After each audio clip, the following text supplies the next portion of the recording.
தெய்வம் நீ என்று உணர் யூடியூப் சேனல் உங்களை அன்புடன் வரவேற்கிறது.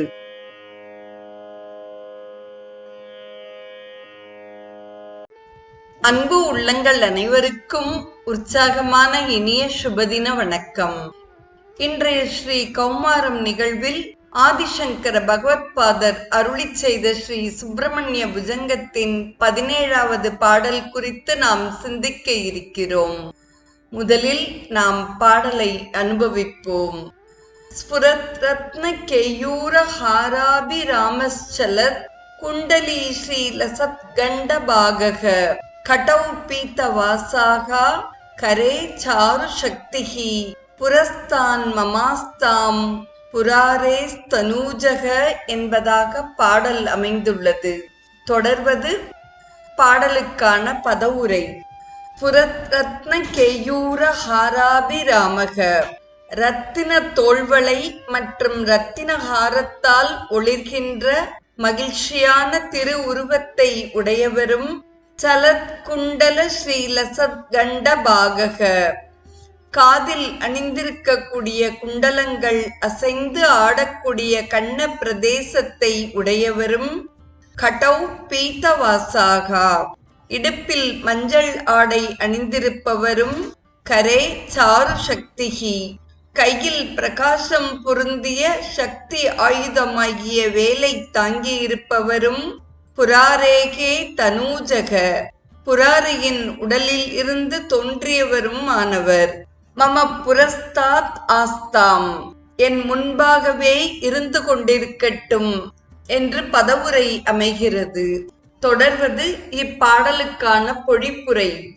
இரத்தின தோள்வளை மற்றும் இரத்தின மாலையால் ஒளிர்கின்ற மகிழ்ச்சியான திரு உருவத்தை உடையவரும் காதில் அணிந்திருக்கக்கூடிய குண்டலங்கள் அசைந்து ஆடக்கூடிய கண்ண பிரதேசத்தை உடையவரும் இடுப்பில் மஞ்சள் ஆடை அணிந்திருப்பவரும் கையில் ஒளி பொருந்திய சக்தி வேலை தாங்கியிருப்பவரும் புராரியின் உடலில் தோன்றியவருமான முருகப்பெருமான் என் முன்பாகவே எப்பொழுதும் இருந்து கொண்டிருக்கட்டும் என்று ஆதிசங்கர பகவத்பாதர் இறைவனிடம் வேண்டுகிறார். அபிதக ரமதே இதி அபிராமக பரிபூரணமான மகிழ்ச்சியை உடையவர், அதாவது ஆனந்த மூர்த்தி என்று பொருள். முப்புறங்களை எரித்ததால் சிவபெருமானுக்கு புராரி என்ற பெயரும் உண்டு. இப்பாடலில் ஆதிசங்கர பகவத்பாதர் முருகனுடைய வசீகரமான அழகான திருவுருவத்தை வர்ணித்து பின்னர் அதே திவ்ய ரூபத்தில் முருகனை தம் முன்னால் காண வேண்டும் என்ற அவருடைய அவாவினை வெளிப்படுத்துகிறார். அழகானவன், மனதுக்கு இனியவன் என்ற பொருளை கொண்டது அபிராம என்ற வார்த்தைகள். கேயூரம் அங்கதம் என்பது தோள்களுக்கு கீழ் கைகளின் மேற்பகுதியை சுற்றி அணியக்கூடிய ஆபரணங்கள் ஆகும். முருகவேலின் சக்திவேல் இன்றியமையாத ஓர் அம்சமாக விளங்குகிறது. முருகனது வேல் ஞான சக்தி, வள்ளி தெய்வ யானை முறையே இச்சாசக்தியும் கிரியாசக்தியும் ஆவார்கள். வேல் வழிபாடு முருக வழிபாட்டிற்கு சமமாக கருதப்படுகிறது. சூரனையும் அவனது பலம் பொருந்திய சேனையையும் அழிப்பதற்காக முருகனுக்கு அவனுடைய தாய் பார்வதி தேவி தனது நல்லாசிகளுடன் சக்தி வாய்ந்த ஞான வேலினை கொடுத்தாள். இதனை அருணகிரியார் கொம்பனையார் என்று தொடங்கும் திருச்செந்தூர் திருப்புகழ் பாடலில் பம்பரமே போல ஆடிய சங்கரி வேதாள நாயகி பங்கைய சீபாத நூப்புரி கரசூலி பங்கமிலா நீலி மோடி பயங்கரி மாகாளி யோகினி பண்டு சுராபான சூரனோடு எதிர்போர்கண்டெம் புதல்வா வாழி வாழி எனும்படி வீரான வேல்தர என்று முலானே மனோகர வயலூரா என்று அழகுறப் பாடுகிறார் அருணகிரிநாத பெருமான். சிவபெருமானுடைய திரிசூலத்தினாலும் திருமாலின் சக்கரத்தினாலும் இந்திரனுடைய வஜ்ராயுதத்தாலும் சூரனையும் அவனது குலத்தையும் முழுவதுமாக வெல்ல முடியாது என்று எண்ணி போர்வீரனே, நீ வெற்றி வாகை சூடிவா என்று தேவர்களும் பிரம்மனும் வேண்டிக் கொள்ள, கிரௌஞ்ச மலையையும் சூரனுடைய உடலையும் ஒரு நொடி பொழுதில் உருவிச் சென்ற நிகரற்ற வலிமையை கொண்ட பெரிய வேல் என்று புகழ்கிறார் அருணகிரிநாதர். இப்பாடலில் ஆதிசங்கர பகவத்பாதர் முருகவேளை திரிபுரங்களை வென்ற சிவபெருமானின் மைந்தனே என்று அழைக்கிறார். வித்யுன்மாலி, தாரகாக்ஷன், கமலாக்ஷன் என்ற 3 அரக்கர்கள் தவம் செய்து ஆகாய மார்க்கமாக பறக்கும் திறமை கொண்ட தங்கம், வெள்ளி, இரும்பு இவைகளால் செய்யப்பட்ட 3 நகரங்களை பெற்றார்கள்.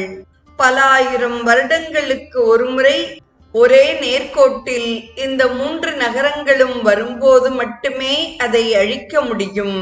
சிவபிரானிடமிருந்து இந்த வரத்தை பெற்ற அவர்கள் இந்த புறங்களில் மகிழ்ச்சியுடன் அமர்ந்து பறந்து சென்று தேவர்களுக்கு நாசம் விளைவித்தார்கள். இதனால் அவதியுற்ற தேவர்கள் இந்த அரக்கர்களின் தீச்செயலுக்கு ஓர் முற்றுப்புள்ளி வைக்க வேண்டுமென்று சிவபிரானை பிரார்த்தித்தார்கள். அவர்களது ஆழ்ந்த துக்கத்தை உணர்ந்த சிவபெருமான் தீங்கிழைத்த 3 எதிராக போர் புரிய கிளம்பினார். அப்போது தேவர்கள் தேராகவும், பிரம்மா தேரோட்டியாகவும், 4 வேதங்கள் குதிரைகளாகவும், மேரு பர்வதம் வில்லாகவும், வாசுகி என்ற பாம்பு கயிறாகவும், சூரியனும் சந்திரனும் தேரின் சக்கரங்களாகவும், திருமால் அம்பாகவும், அக்னி அம்பின் முனையாகவும், வாயு அம்பின் சிறகாகவும் மாறினார்கள். சிவபிரான் தேரில் காலெடுத்து வைத்ததும் அது பூமிக்குள் இறங்கத் தொடங்கியது. அப்போது திருமால் ஒரு காளையின் உருவெடுத்து தேரை அதன் இயற்கை நிலைக்கு கொண்டு வந்தார். அந்த திரிபுரங்கள் ஒரே நேர்கோட்டில் வந்த சமயம் சிவபெருமான் ஆயுதங்கள் எதையும் உபயோகிக்காமல் வெறும் புன்னகை மட்டும் புரிந்தார். அந்த புன்னகையிலிருந்து கிளம்பிய தீப்பொறி 3 புறங்களையும் அவற்றில் வசித்த அரக்கர்களையும் ஒரு நொடியில் அழித்தது. 3 புறங்களை அழித்த காரணத்தினால் சிவபெருமான் புராரி, திரிபுராரி, திரிபுராந்தகன் என்ற திருநாமங்களை பெற்றார். இத்தனை புகழ்வாய்ந்த முருகப்பெருமானை, இறைவா, என் மனக்கண் முன் எப்போதும் நீயே இருப்பாயாக என்று இந்த பாடலில் ஆதிசங்கர பகவத்பாதர் பிரார்த்தனை செய்கிறார். இப்பாடலுடன் முருகப்பெருமானின் வடிவ தியானம் நிறைவு பெறுகிறது.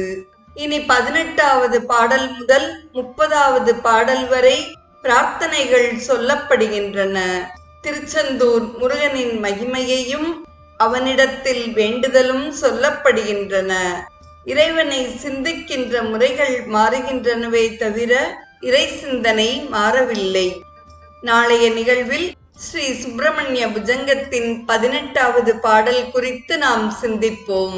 இன்றைய ஸ்ரீ கௌமாரம் நிகழ்வில் ஆதிசங்கர பகவத்பாதர் அருளிச் செய்த ஸ்ரீ சுப்பிரமணிய புஜங்கத்தின் 17வது பாடலையும் அதற்கான பொருளையும் செவிமடுத்த அத்துணை நல்ல உள்ளங்களுக்கும் நெஞ்சார்ந்த நன்றி. மீண்டும் நாளைய நிகழ்வில் இணைவோம்.